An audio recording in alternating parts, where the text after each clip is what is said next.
साहित्य के अनुसार रस 9 प्रकार के होते हैं, किंतु नाट्य शास्त्र में रसों की संख्या 8 मानी गई है। वह 9 रस इस प्रकार हैं।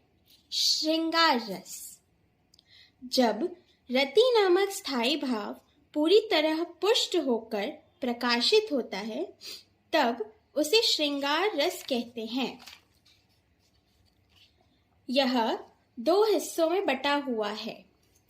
प्रथम, संयोग श्रृंगार, यानी एक दूसरे के प्रेम में पगे हुए नायक नायिका के द्वारा प्रस्तुत किया गया रस। दूसरा, वियोग रस।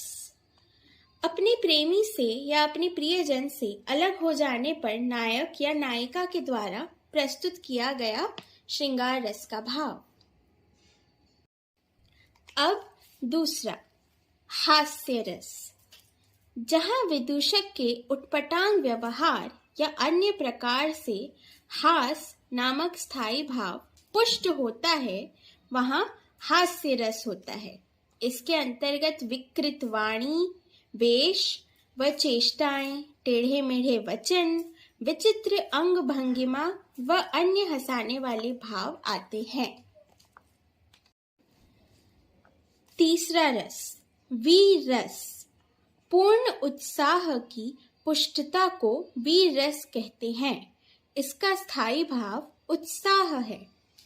इसके अंतर्गत रोमांच, गर्व, असूया, उग्रता, धैर्य, मति, स्मृति, तर्क आदि जैसे भाव आते हैं। वीर रस के 4 भेद माने गए हैं: धर्मवीर, युद्धवीर, दानवीर, दयावीर। चौथा है अद्भुत रस। विस्मय की परिपुष्टि को अद्भुत रस कहते हैं। अलौकिक घटना या वस्तु को देखने आदि से इस रस का बोध होता है। इसका स्थायी भाव स्मय या आश्चर्य है।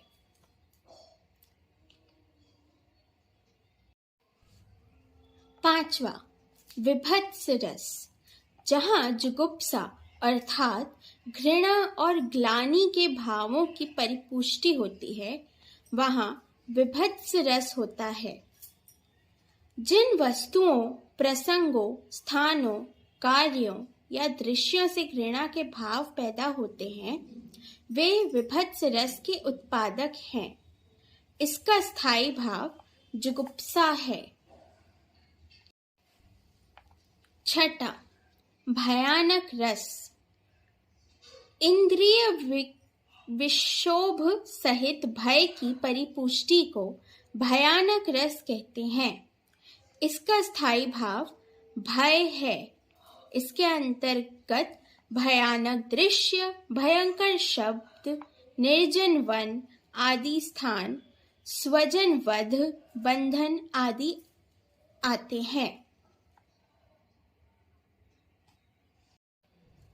सातवां, रौद्र रस।